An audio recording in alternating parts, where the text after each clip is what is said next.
expression algébrique par un tableau de correspondance. Ainsi, l'expression x-2 peut être représentée par le tableau que vous voyez sur votre écran.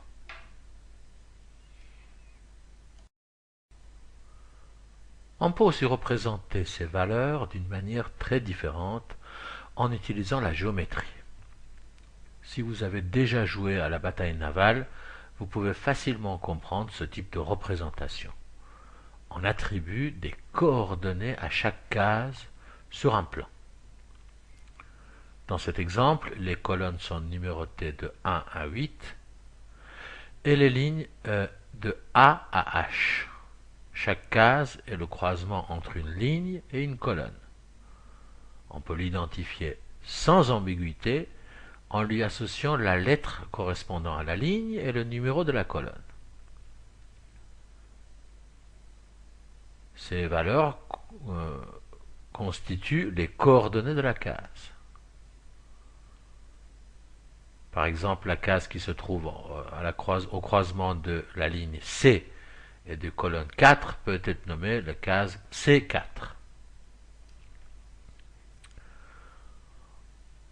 En géométrie, on n'utilise en général pas des cases, mais une représentation un peu différente en utilisant deux droites perpendiculaires.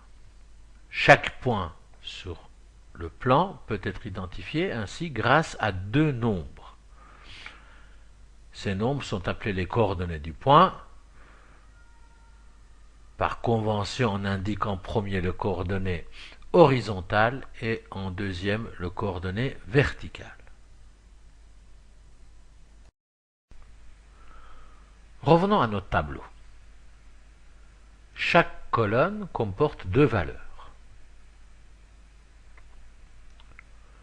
On peut imaginer que chaque colonne correspond aux coordonnées d'un point sur notre repère. La droite horizontale représentera les valeurs de x et la droite verticale les valeurs de l'expression.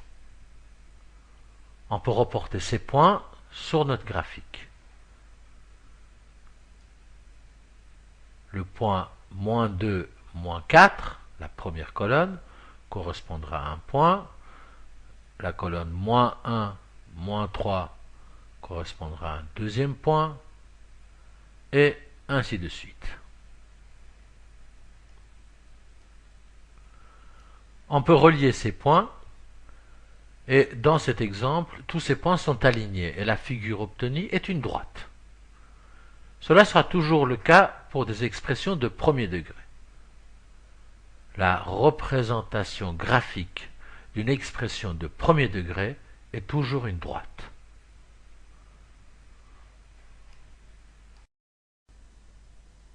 Deux points suffisent pour dessiner une droite. Cela signifie qu'on n'a besoin que de deux correspondances pour dessiner la représentation graphique d'une expression de premier degré. Le tableau ci-dessous représente la correspondance entre le poids et le prix des pommes vendues à 3,50 € le kilo. Ce tableau est obtenu en utilisant l'expression P fois 3,5. La lettre P représente le poids et le nombre 3,5 le prix par kilo des pommes. On peut dessiner la représentation graphique de ce tableau en utilisant deux colonnes. Prenons les deux premières colonnes, 1 et 3,5 et 2 et 7. On remarque que la ligne des prix contient des valeurs entre 3,5 et 35 francs. La ligne des poids va de 1 à 10. Nous devons donc adapter notre repère pour représenter ces deux points. En reliant les deux points, on obtient une droite qui représente l'expression P fois 3,5. Si l'on reporte les autres points sur le repère, ils seront tous alignés sur cette droite. Un des avantages de la représentation graphique est qu'on peut trouver des correspondances qui ne se trouvent pas dans le tableau. Par exemple, on peut déterminer le prix de 5,2 kg de pommes en utilisant la droite et les valeurs sur notre repère. Les correspondances obtenues par ce type de graphe n'ont pas la précision d'un calcul algébrique.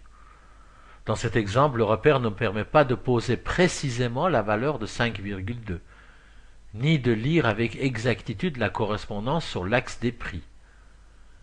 Mais elles peuvent suffire dans de nombreuses situations.